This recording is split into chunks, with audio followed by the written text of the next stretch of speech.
नमस्कार दोस्तों। 170 शब्द प्रति मिनट की स्पीड से डिक्टेशन होगा। 5 सेकंड बाद स्टार्ट करेंगे।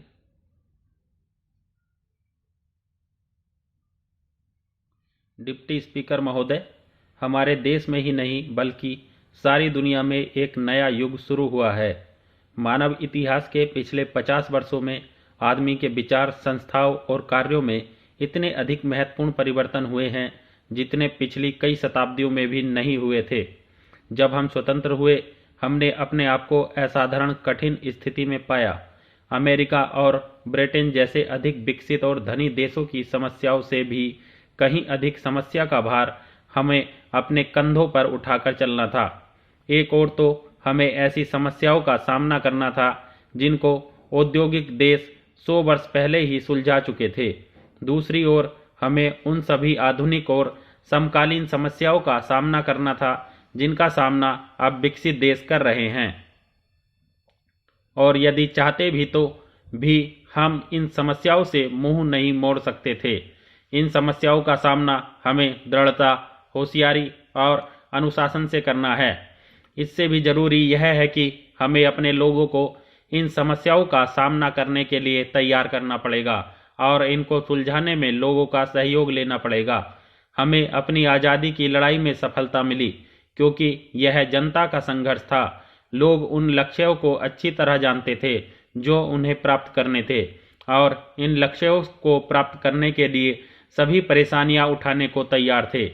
आजकल की समस्याओं को हल करने के लिए आज लोगों के अंदर वैसी ही जागरूकता और वैसे ही प्रयत्न की आवश्यकता है।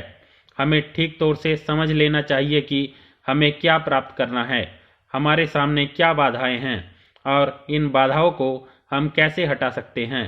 तभी हम लोगों में उत्साह फूंक सकेंगे, अपने कार्यक्रमों में उन्हें साथ ले सकेंगे।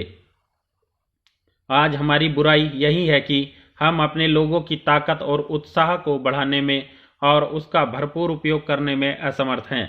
यही शक्ति हमारी सबसे बड़ी दौलत है, जिससे इस शक्ति का उपयोग किसी संकीर्ण उद्देश्य के हित में न हो, बल्कि सारे राष्ट्र के हित के लिए और आम जनता के भले के लिए हो।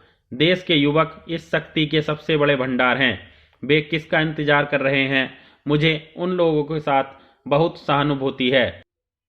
डिप्टी स्पीकर महोदय, हम में से हर एक को स्वयं ही सोचना पड़ेगा और फैसला करना होगा कि क्या सही है और क्या गलत। किसी आदर्श पर सिर्फ इसी वजह से विश्वास रखना कि सदियों से यह आदर्श माना जाता रहा है, एक प्रकार का आलस्य है। हमें हर एक आदर्श, हर एक मूल्य को प्रश्नवाचक दृष्टि से देखना है, जिससे हम आजकल की समस्याओं और आवश्यकताओं से इनके संबंध को समझ सके। हमें केवल उन्हीं मूल्यों और कार्य प्रणालियों को स्वीकार करना चाहिए जिससे हमारा समाज मजबूत हो। शेष को हमें अस्वीकार करना है, जिससे हम एक जीवित संस्कृति और मृत या मृत प्राय संस्कृति में भेद कर सकते हैं। जीवन मूल्यों और कार्य प्रणाली की एक निश्चित भूमिका विकास के लिए होती है। परिवर्तन, समन्वय और विकास की इस प्रक्रिया में नौजवानों की विशेष भूमिका है। कई प्रगतिशील विचार हमारे संविधान में शामिल किए गए हैं, लेकिन हमारा समाज अब पूरी तरह से इन विचारों को स्वीकार नहीं कर पाया है। हमें इन विचारों को केवल इरादों से ठोस वास्तविकता में बदलना है, ऐसे उपदेशों से या जबरदस्ती से नहीं कर सकते। हम में से हर एक को इन विचारों और मूल्यों को अपने आचरण में उतारना होगा। हमें दूसरों का इंतजार करने के बजाय स्वयं पहले आगे बढ़ना चाहिए। इसके लिए कुछ नैतिक साहस और व्यक्तिगत सुविधा और आराम जैसी छोटी मोटी बातों की परवाह न करने की आवश्यकता होती है। जोश या उत्तेजना में आकर नौजवानों का यह कहना सही है कि देश के लिए मर मिटेंगे। अगर आवश्यकता पड़े तो निश्चय ही हमें अपने देश की सुरक्षा के लिए जान की जोखिम उठानी पड़ेगी, लेकिन देश को मजबूत करने के लिए इतनी बड़ी कुर्बानी की आवश्यकता नहीं पड़ती। हमारे नौजवानों को आवश्यकता है कठिनाइयों का सामना करने के लिए तैयार रहने की और नैतिक व शारीरिक साहस की। युवकों को अपने दिल में ऐसा साहस भरना चाहिए और अपने विचारों व कार्यों में इसको व्यक्त करना चाहिए। तभी आम लोग हमारे साथ आने को तैयार होंगे और हमारे समाज में आगे बढ़ने की शक्ति फिर से आ जाएगी। हमने अपने सामने कुछ नीतियां और कार्यक्रम रखे हैं।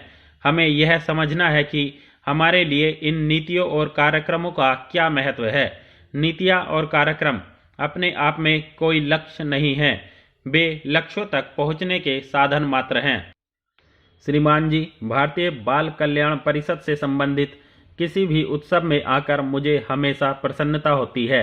शायद ही ऐसा कोई रचनात्मक काम हो जिसका संबंध बालकों के कल्याण से न हो। अतः परिषद का काम अनंत है।